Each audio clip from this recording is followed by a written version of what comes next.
studios in Oklahoma City. You're watching The Press Row. I'm Jenny Carlson here with Barry Trammell. Time for 5 and 5. 5 topics, about a minute each for 5 good minutes. Barry, let's get right to it.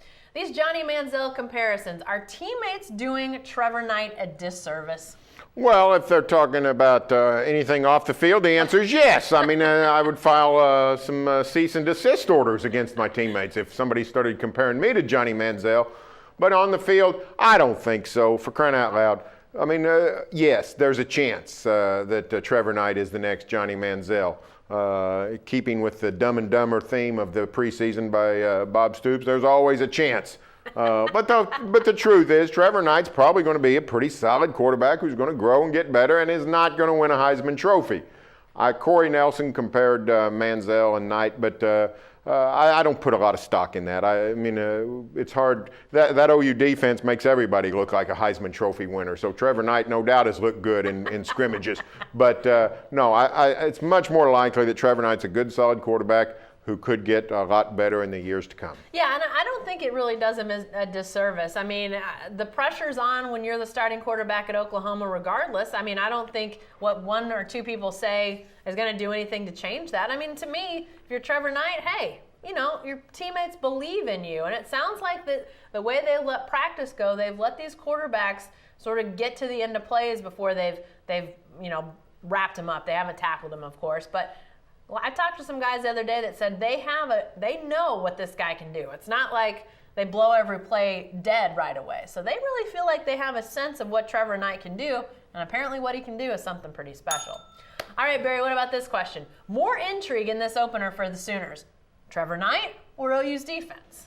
Well, I think it's Trevor Knight because I think we know about the OU defense. It stinks. I mean, they can't rush the passer. The secondary is young but promising. Linebacker's just okay, and the interior is very, very thin. So OU's defense is going to give up a bunch of yards and a bunch of points throughout this season. Just get used to it. I mean, that's just the way of life is. Trevor Knight, he's a blank slate. We don't know. We just talked about, is he Johnny Manziel? Is he Sam Bradford? I mean, what's going to be his progression? We don't know. We start finding out on Saturday night. My eyes will be mostly glued on Trevor Knight. Yeah, I think the intrigue factor is Trevor Knight. Now, when you talk about importance, I think what OU's defense can and can't do will have a much bigger bearing on how these Sooners fare this year than what Trevor Knight will do. I've said it time and again since this decision came down. I really thought whoever they picked at quarterback, their offense would continue to have a pretty decent, performance. I thought the guys around whoever was going to be quarterback were very capable, and then you add in 2 pretty darn good quarterbacks. I think the formula was there to have a good offense regardless. But can this defense occasionally get off the field, occasionally stop a team? That's going to be important for these Sooners. All right, let's look at OSU for a second, Mary. Devin Davis, the offensive lineman, tore his ACL, is gone for the year. Devin Davis's injury is? Not that big a deal for OSU. For Devin Davis, yes. But Joe Wickline has a long and proud history of patching that offensive line together, whether it's because of graduation, because of injury, because of ineffective play. He knows how to mix and match. I think the Cowboys will just move Parker Graham back over to left tackle. He'll be solid there. Plug in somebody at guard, go on about their business. Now, if they start losing other people, well, then all of a sudden depth becomes a concern. But right now, I think the Cowboy line is fine. Yeah, which is pretty remarkable. I mean, this guy was slated to start at left tackle, obviously your most important position on that offensive line. They lost Michael Bowie last year before the season got started, and he was the projected left tackle. And we know that offensive line just kept right on going and seemed to do pretty well. I don't have any reason to believe that this will be any different. It's just remarkable that you could lose a guy of that caliber and just keep on clicking. Joe Wickline really knows what he's doing. All right, our fun question of the week, Barry. Hey, what topic do you wish was off limits? By the way, Texas A&M earlier this week tried to keep coaches and players from talking about Johnny Manziel. So what topic would you just as well have off limits? I would like off limits to be the New York Football Jets. I'm sick of the Jets. They're a bad team. The whole team just off limits? Quit talking. I wish everybody would quit talking about the Jets. And I listen to a lot of sports radio in the car and a lot of the national shows.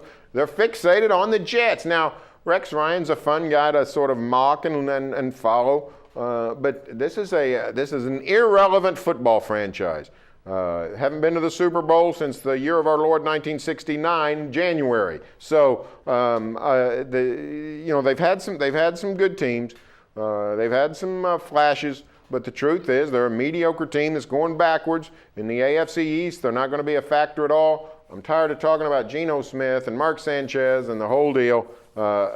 Let's put the kibosh on the Jets. I got one for you, Barry. This should be off limits.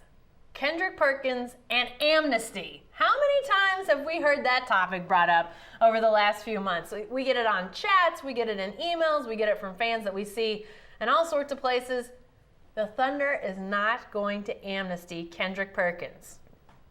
I mean, what more can we say? And that topic just keeps coming up. Well, and it's also past the deadline. I mean, you only had a 10-day window to do it. All right, lastly, Barry, let's talk about Johnny Manziel some more. Did the NCAA take enough time on the Johnny Manziel case? Well, we were asking the question earlier in the week, are they taking too much time?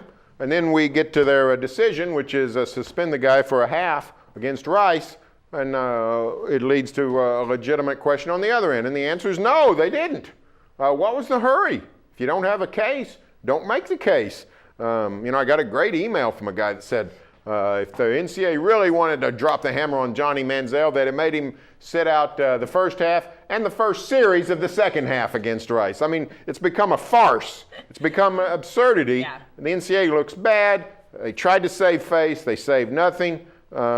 If you don't have a case, don't make the case. What did Johnny Manziel do wrong? If he didn't do anything wrong, why is he having to sit out the first half against the Owls? So I'd like to see the NCAA have taken this longer, even if it went into October or even November. Yeah, and you know what? We were having a discussion the other day in our office about, was it taking too long?